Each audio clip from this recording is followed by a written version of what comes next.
Tonight, the Red Cross is honoring Richard Fierro for his heroic actions during the Club Q shooting last year. The former Army major is one of two people who tackled the shooter, ending that deadly rampage. As Emerson's Danielle Kreuter explains, the award comes as Colorado lawmakers consider expanding the state's red flag laws.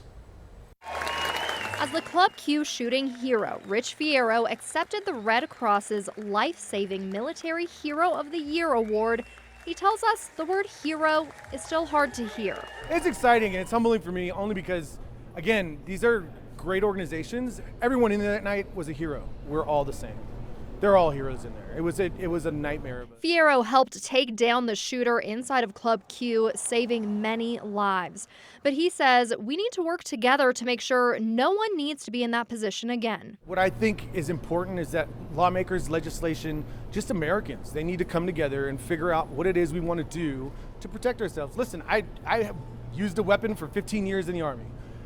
Doesn't mean that it's a bad thing. But at the end of the day, do I want certain things in the street? That's totally up to the American people to figure out.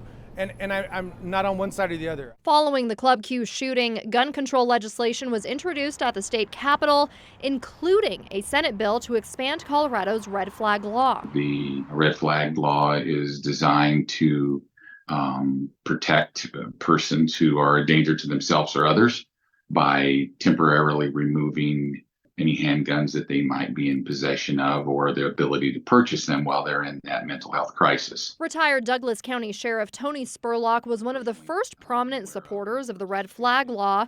This recent expansion would allow the district attorney and some medical professionals authority to also make that call. They're the ones who are seeing these individuals who are at a crisis mode. Even with the proposed expansion, Spurlock says right now there's a loophole that lawmakers should consider closing. When everybody knows, family members, everyone knows that the individual is in a mental health crisis, shouldn't be in possession of a firearm, and then because the case is dismissed, law enforcement's hands are tied, they still have time to make an amendment, is to allow a civil remedy and a criminal remedy to be going on at the exact same time. While the debate to prevent gun violence is ongoing, Fierro offers something we all can do today to make a difference. You just be nice to people, like say hello at Walmart to some stranger, because maybe they're having the worst day of their life and I needed someone to say hello.